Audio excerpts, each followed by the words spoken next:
On today's podcast, we sit down with author, data analyst, and music historian Chris Dallariva. Chris set out on a fascinating journey to listen to every number one hit record from 1958 to the present and discovered surprisingly cultural truths buried within the soundtrack of our lives. We dive into how pop music has shaped race relations, why certain songs and eras resonate long after the hits fade, the radical impact of technology from vinyl to TikTok, and what the anatomy of a hit song really reveals about society and ourselves. Whether you're curious about chart chaos, artist anonymity in the age of viral trends, or how monoculture disappeared, this conversation is a must-listen. Insiders, are you ready? Welcome to MUBUTV's Music Business Insider Podcast, where our mission is to educate, empower, and engage artists and music business professionals who are dedicated to having a successful career in the new music industry.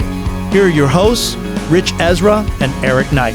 Welcome back, Insiders, to another episode of the MUBUTV Music Business Insider Podcast, where our mission is to educate, empower, and engage your music career. On today's episode, we're excited to welcome author, analyst, and musician Chris Dallariva. Chris set out on an ambitious journey to listen to every number one hit from 1958 to the present, and what started as a personal curiosity quickly transformed into a deep, data-driven exploration of popular music and culture. We dive into how pop songs both reflect and shape society, the radical impact of technology like drum machines, synths, and streaming, and how our relationship with music has shifted in the age of Spotify and TikTok. Chris breaks down the hidden trends that define decades, reveals the surprising history behind some of the biggest changes in chart music, and explores why certain eras like the early 80s and the mid-60s continue to resonate in our collective memory. We also get into hot topics like the future of artist development on social media, the decline of the monoculture, and what hits really tell us about who we are as a society. You don't want to miss this fascinating conversation that opens up the hidden world behind the songs we all know and love. But first, a word from our sponsor. Hey Insiders, ready to crush it in the music world? Whether you're an artist, band, or future music biz pro, MUBUTV's personalized coaching is your secret weapon. We'll work with you side by side, sharpening your songs, building your brand story, locking in your ideal audience, and powering up your social media game. Starting fresh or ready for the next level, we cover everything. Live shows, marketing hacks, branding, all tailored just for you. Flexible coaching packages let you decide what fits your time and budget. Single sessions or discounted bundles that make investing easy. Imagine the boost after just one session. Clearer goals, smarter strategies, and unstoppable confidence. Get started with a free 15-minute discovery call at book.mubutv.com. That's book.mubutv.com. Let's make your music career unstoppable. Hey Insiders, are you ready to take serious control of your music career? Whether you're dreaming of getting signed, finding the perfect artist manager, or landing your music in movies and TV shows, MUBUTV has you covered with 3 essential free guides. First, learn how to contact A&R the right way. The insider secrets to approaching executives without burning bridges and with confidence. Next, discover how to attract the right artist manager, when to start looking, what to expect, and how to find someone who truly believes in your vision. And finally, unlock the world of sync licensing with how to pitch to music supervisors the right way. Get your music placed in film and TV, reach new audiences, and open up exciting revenue streams. These guides are packed with real-world advice, practical steps, and the do's and don'ts every artist needs. If you're listening on this podcast or watching on YouTube, just check the description below to download your free copies now. This is your blueprint for turning dreams into reality. Don't miss out. Hi, this is Neil O'Connor, founder and artist manager at Slush Management, and you're listening to the MUBUTV Music Business Insider Podcast. Welcome back, Insiders. Today's featured guest is author, analyst, and musician Chris Dallariva. You know, we've been wanting to have Chris on the show for a long time. I discovered Chris in my, reading adventures. He writes a column called Can't Get Much Higher, which is a really fascinating, insightful look at a lot of different aspects of music that nobody else focuses on. He really does a great job in terms of analyzing data, in terms of what it says, And this is his book. He's written a book, and a fascinating book, as we discussed, which I thought really said a lot. Ultimately, what it reveals about us as a culture. But he listened to every single number one hit song from 1958 to the present, and how trends of what he could document along the way, what it revealed about where we were as a culture, as a music business, or as a pop culture audience, really said a lot. One of the things I thought was most interesting was he talked about how the 60s were unique in that even chart-topping music directly tackled social and political themes, something that is not as common in today's mainstream hits. And yet we have just as much turmoil and, upset in our political and cultural landscape as we ever did. Yeah, exactly. And you don't see it reflected. I thought that was a really interesting contrast. Yeah, I couldn't agree with you more, Rich. One of the other areas that I thought was very interesting about this conversation was song structure and the impact of streaming. Streaming economics, pay after 30 seconds, has led to shorter songs, faster hooks, and minimal intros. Understanding these market dynamics can help artists tailor songs for today's digital landscape. And I mean, we talk about this all the time about the distractions and how getting people's attention, you have like a nanosecond to get their attention and to keep it. And he's talking about how even the songwriting structure has gotten shorter and shorter and shorter. Yeah, very much so. And again, a lot of what he talks about is framed in such an interesting way because it's framed within our cultural landscape. And as you just pointed out, the technology has radically impacted that particular landscape and the outcome of how we as a culture relate to pop songs, especially in the way that you just spoke about. That's a perfect illustration of that. And with that, insiders, sit back, relax, and enjoy our featured conversation with Chris Dalla Riva. Chris, welcome to the show. Thanks for having me. Thanks so much for joining us. You set out to listen to every number one hit from 1958 to the present before it became a data project for you. And, we're curious, at what point did you realize that your personal curiosity could actually reveal, I guess, what we'd call bigger cultural or historical truths about popular music? Yeah, it's a good question. I think I started this. I'm a musician, I not full time, but I've always played music, played in bands, written songs. So it started out as a musical project. I just wanted to learn more about songs. I would listen to one number one hit a day, figure it out on my guitar, play along.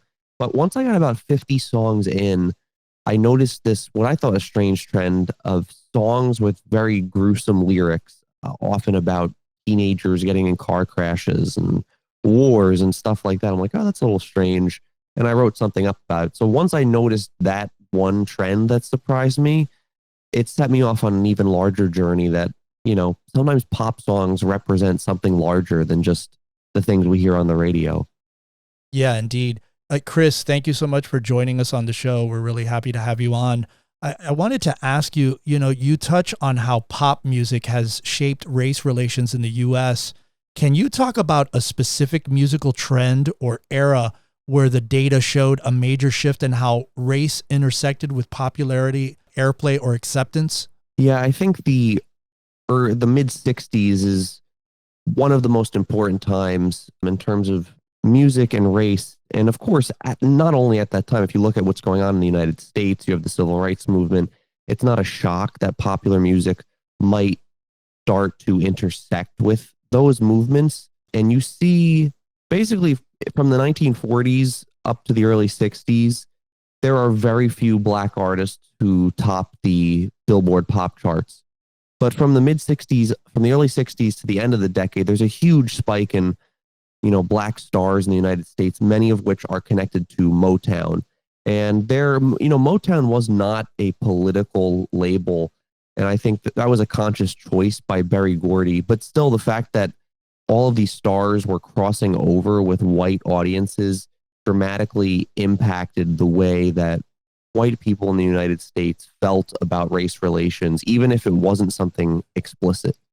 Yeah, I think it was a reflection of the time. I think about Marvin Gaye, one of the biggest ones that were, kind of leading that charge. And so it's very interesting how the music was reflecting the culture at that time. Yeah, and there are songs of that era that also reflect what was going on by white and black artists. Aretha Franklin's Respect, the Rascals have a song called People Gotta Be Free. Right. Those songs' lyrics reflect what was going on at the time explicitly, even if other things weren't as explicit. Yeah, what's interesting, Chris, about that is, as you're speaking, I'm reflecting on, the point you're making almost is that the songs or, music, popular music, was reflecting the times. And one of the things that I've always noticed ever since I've been in the music business, which is probably, since 1978, was that to a great extent, pop songs very rarely, and especially today, do not reflect the, I think, social times that we're going through. I don't know if you'd agree with that or not, but when you talk about like the race relations, when you talk about, in your book about how that element of African-American artists that became more you don't see the content. You may see the types of artists, but you don't see the content reflecting those changes, which I find very interesting because your book points out a time when they did reflect that. Yeah, I mean, the 60s are a very unique decade for many, many reasons. But I think the explicit political nature of not just, obscure songs, but the most popular songs in the US, Eve of Destruction by Barry McGuire, even something like the Ballad of the Green Berets. Yeah. These reflect, that they reflect a social consciousness at the time that we've never really seen again. I mean, there are examples over the decades, at the end of the 80s, Phil Collins has a song called Another Day in Paradise that has some social undertones, and there are examples, but this clustering of songs in the 60s was very, very unique, I think. Yeah, very, very much so. You suggest in the book that Wikipedia has become a kind of cultural barometer, and, it's showing us which songs and eras have truly endured. What do you think makes the early 80s stand out so strongly in this, I guess what you'd call, a digital memory? And what does it reveal about how we measure cultural impact today? Yeah, that's a great question. Just a little bit of background in the book. I say that you can use Wikipedia among other sources to measure which eras of music are better remembered than others. Yeah. And you see songs of the early 80s are looked up much more often on Wikipedia than songs of the late 80s. And if you look at, streaming trends on Spotify, you see a similar thing. Wikipedia, I think it's a very rich, a surprisingly rich data source. And, I think the early 80s, like the mid 60s, was a very radical time in popular music. You have the advent of, I think, true electronic music for the first time, with synths becoming very accessible. Drum machines are everywhere. So I think there was so much changing at that time that you get a lot of songs that are very, very well remembered. And by the end of the decade, I think many of the trends had been played out and people were looking for something new. And you don't really get that until the early to mid 90s with alternative rock, the alternative rock scene, hip hop. So, I mean, that's my take. There are, of course, great songs at the end of the 80s, but I think as a broad trend, the best work of the 1980s occurred in the first few years of that decade. Yeah, it's an interesting period. That's when I entered the business, and you're right. There was a revolution technologically that was going on. I mean, it also coincided with that whole, what we would call new wave movement, that enormous amount of creativity out of England, with all of those bands and all of those sounds and the technology that was creating that pop music in that era, whether it was Culture Club or Joy Division, that or new romantic era, Adam and the Ants, or New Order, or any Ice House, all these, all of those, all of those incredible bands that were Spandau Ballet, utilizing the technology that you're talking about. And I asked this question, that you just answered specifically, Chris, because you also just wrote a recent article about that in your column about Wikipedia. You had a piece on it. I believe it was just in the last 2 weeks. Yeah, I mean, I just think Wikipedia, a lot of people don't think of it as a way to track music trends, but It's one of the most popular websites in the world. Everyone has access to it. If you Google almost anything, you're going to get a Wikipedia page for it. You can look at trends on Spotify and Apple Music, but the listening trends are different. But Wikipedia ends up sort of being this neutral playing ground to track cultural trends. So that's why I tend to use it for stuff like this. Yeah. Chris, I'm curious, were there times in your research where the data told a story that clashed with the popular narrative of music history? And how do you handle tension between what people remember and what actually charted? That's a great question. There is always a little bit of tension because that was part of what the book was about, is I wanted to investigate these things that I had heard about over the years. A good example is one of the classic stories about the Beatles is artists didn't write their own songs. They were professional songwriters, brill building types who wrote pop songs, and then artists just performed them. Then the Beatles came along, and then suddenly it'd be taken seriously. You had to write your own songs. Of course, there's a lot of truth to that trend. I mean, the Beatles' impact is so large that them writing their own songs, of course, inspired other people to write their own songs. Right. But I tracked from the 1940s up to the present how often the performing artist was also credited as a writer on their song. And 10 years before the Beatles hit in the U.S., you start to see a dramatic increase in artists writing their own songs. And like I said, the Beatles certainly had an impact on this trend, but they were also part of a longer lineage. I mean, a lot of the guys the Beatles look up to, from Little Richard to Chuck Berry and Eddie Cochran, these were guys that were writing their own songs. So I tried to have some sort of corrective to that narrative that we hear. It's not like the Beatles just showed up and were doing this thing. They were part of a larger story. And when that stuff happens, I try to just address it head on. I tried to just say what I was seeing, because that's, I was trying to find truth. I was trying to find new trends that people had not thought about before. And that's just the way I presented it when I had to. Hey, insiders, we hope that you've been enjoying our featured conversation. Stay tuned because we've got so much value coming your way. But before we dive back in, a word from our sponsor. Hey there, insiders. Are you dreaming of making it big as a musician, artist, or industry pro? Well, at MUBUTV, we offer personalized coaching to help you turn that dream into reality. Think of us as your personal guides, helping you polish your songs, craft your story, find your fans, and grow your social media like a pro. No matter where you are in your journey, we've got the tools and strategies to take you higher. From live gigs to branding and marketing, our coaching is all about you. Choose what fits your budget, from single sessions to value-packed bundles. Start with a free 15-minute discovery call today at book.mubutv.com. Your music career is waiting.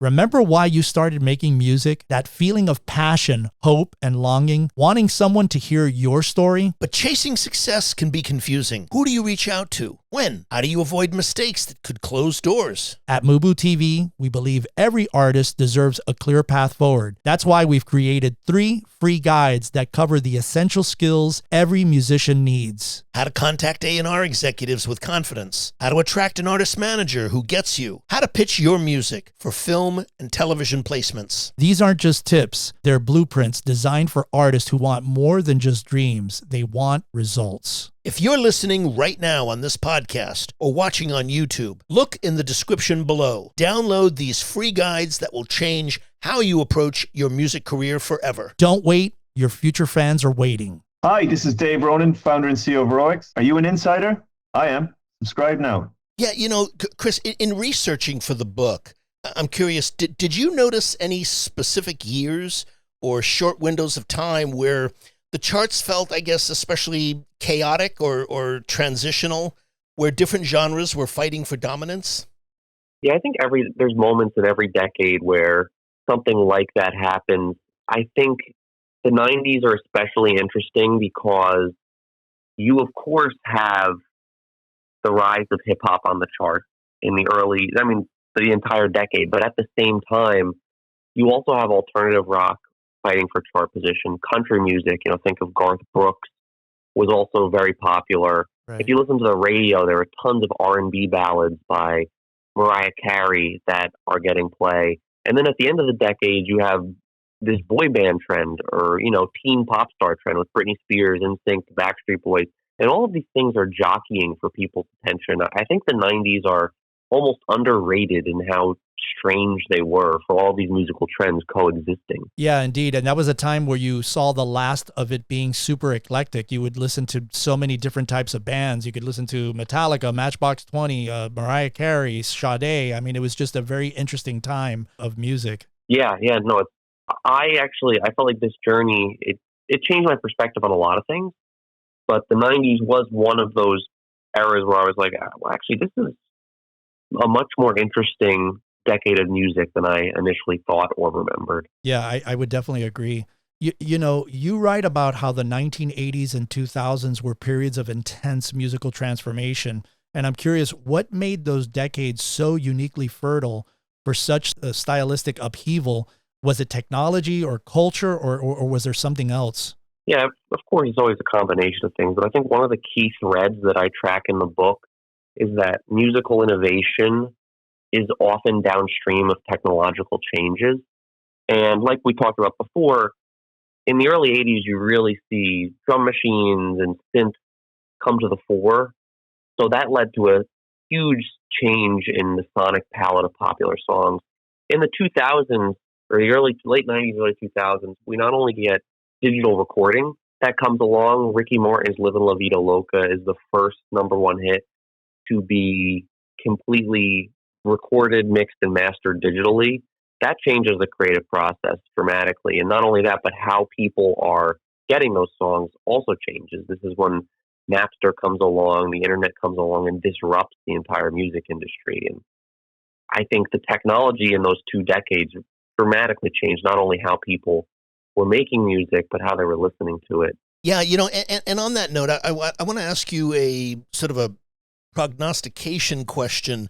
You note that while TikTok has birthed many hits, you point out that it's also made artists a lot more anonymous.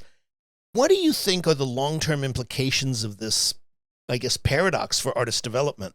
Yeah, I mean, TikTok is, of course, a great tool. I post a lot of stuff on TikTok, and part of the reason that I was able to even get this book published is that I have an audience there. And I know lots of musicians have seen the same thing, but there is something strange about it in that there will often be songs that go viral on TikTok, and you have no idea who the artist is. It ends up just being the background of a trend.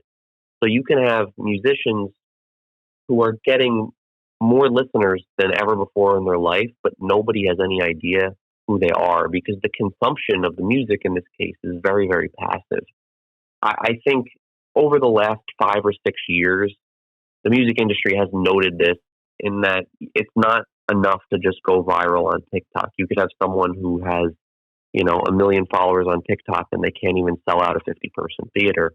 It's still about, the name of the game is the same as it's always been. It's about building connections between artists and fans. And TikTok can be good for that, but a follower on TikTok or Instagram is not always equal. Someone's followers may be more willing to go out and to actually support their music, buy their records, go to their shows, whereas other people are going to have very passive followings. So it's just something to be aware of in the industry.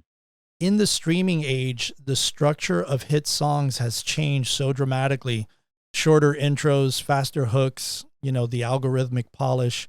From your perspective, Chris, how has the anatomy of a hit changed, and what might have we lost in that process? I think you sort of hit on the big things. Is songs have become shorter from, like the 40s up till the 80s. Pop songs were in the 2.5-minute range, and then vinyl technology gets better. There are other ways to distribute singles.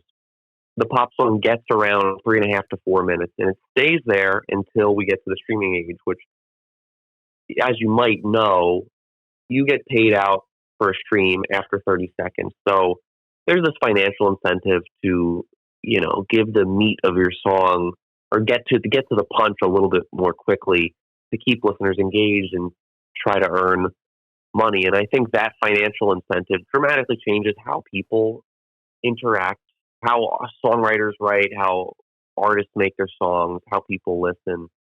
And I think we see that in just exactly what you're saying, the structure of these songs, where intros are shorter. Intros, in some cases, don't even exist at all. You don't get the the 3-minute money for nothing Dire Straits intro that you got in the 1980s anymore. People get to the point. I don't know if that's good or bad. It's really just a thing that happened because the technology changed. In the same way that pop songs were also short again in the 50s because the vinyl technology couldn't hold much sound without degrading.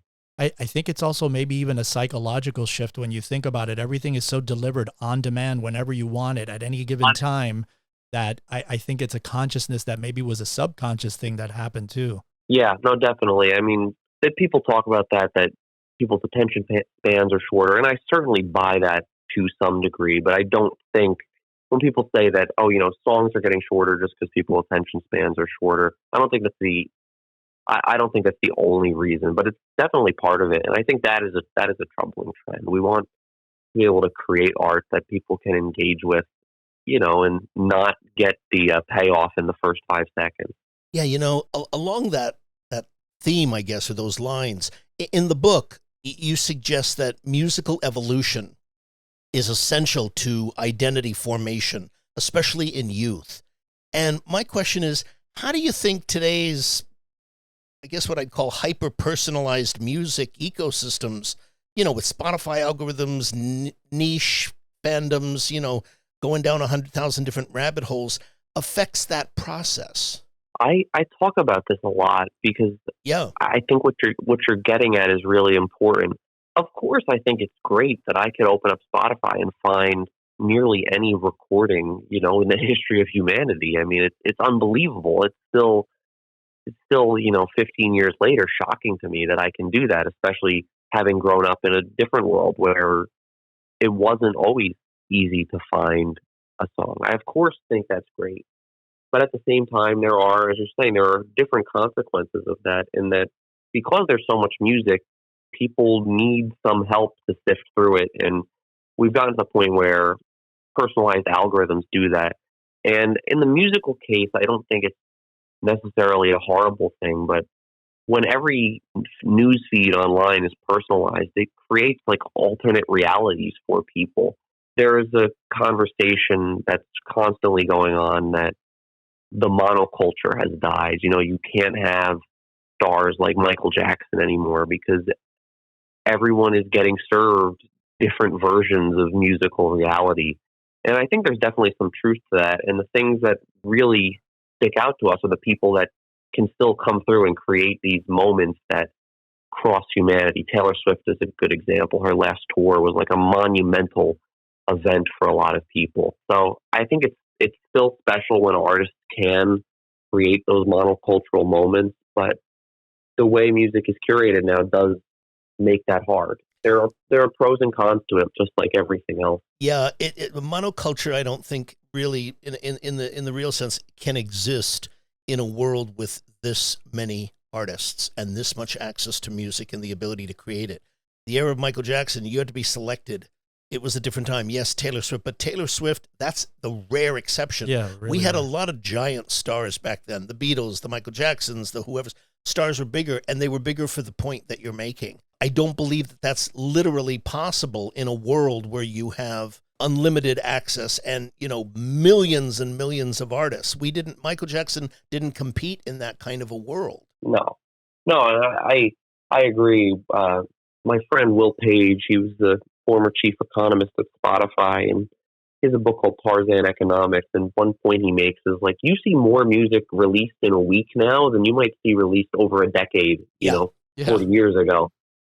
And again, there are pros and cons to this stuff. Like I said at the top of this interview, my first musical love is I like playing music. I play the guitar. I wouldn't be able to put out songs if we did not have the world that exists now, where creation and distribution is very democratized. To me, that's like a great thing. But to your point, there are downsides to it. I mean, it's nice to have those monocultural moments that everyone can sort of bond over. I think that's great for society. So there are pros and cons. Yeah, I definitely agree. Chris, throughout your life, have there been any books, films, or documentaries that you found to be particularly inspiring that you could recommend to our audience? Yeah, writing about culture with data or trying to quantify parts of culture, I feel like really became a thing in the last 15 years. Nate Silver had a website called 538. Yeah. And he initially wrote about sports, and now he's, I feel like, mostly known as a political writer. That website, that website had a culture vertical that was mostly run by this guy named Walt Hickey, who I've gotten to know over the years. And he has a book called "You Are What You Watch," which is about movies, television, and data. Very similar to my book in that sense. That was a huge inspiration for me. You know, other people have tried to do this with other things. This guy named Ben Blatt, who writes for the New York Times, had a book called Nabokov's Favorite Word is Mauve. Sort of a strange title, but it was about classic literature, analyzing classic literature with numbers. So occasionally there are people that have done stuff like this, and I definitely look up to those guys. But Walt Hickey is definitely a big inspiration. Yeah, I get Nate's newsletter, and I think he's absolutely brilliant how he combines, the facts with figures, Yeah, he wasn't the only guy that created this way of writing or thinking, but he is a big, big influence in this space. Anytime you see someone doing anything sort of quantitative in the journalism world, it's probably related to him in some capacity. Yeah, precisely. Chris, I want to ask you, at its heart, Uncharted Territory, your wonderful book, is really about what hit songs reveal about us as people. And I'm curious, after listening to every number one hit in history, what do you think those songs ultimately tell us about who we are and how we've changed over time? I was thinking about this yesterday because, I wrote a book about popular songs, and there is almost nothing that on the surface feels more trifling than pop songs. The things that you turn on the radio and hear, or you're out at a restaurant it's playing in the background. It's like, why, in what scenario would that mean anything more than just the fact that it's a popular confection that major labels are using to make money? But at the same time, anytime I talk to somebody about popular music, they just have these very vivid memories of these songs and how they intersected with their life. And you start to dig deep and you realize that these songs usually stand for something more, not only because they're important to people's lives, but because the way we listen, the way things are created, usually stands for something bigger that's going on in society. So in the same breath where I'm like, nothing is sillier than writing a book about pop songs, nothing is more important. Very, very interesting. Very true. Chris, we want to thank you so much for taking the time to speak with us today. Fascinating conversation. Absolutely. Yeah, no, thanks for having me. This was a ton of fun. I always love getting to talk about this stuff with a captive audience. So thank you for the questions. Absolutely. Thank you. Eric, it's always so interesting and fascinating to have a conversation about music and songs from a context that we normally don't discuss. Yeah. And this was that conversation. Yep. So many interesting factors here. I don't even know where to begin. One of the most fascinating to me in terms of someone like Chris, who has such an enormous breadth of experience in looking at the context of songs and their relationship to culture, was when he talked about TikTok and other platforms, how they enable songs, not always artists, to go viral, making it hard to build lasting artist identities. This is something I think that is so important and so distinct from previous eras, where there was even one-hit wonders.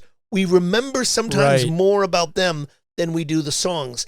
The first time I ever remembered this particular element that Chris is talking about, because it's not spoken about a lot. An interesting phenomenon. It is an interesting phenomenon. The first time I ever experienced it or have a recollection of it was during the disco era.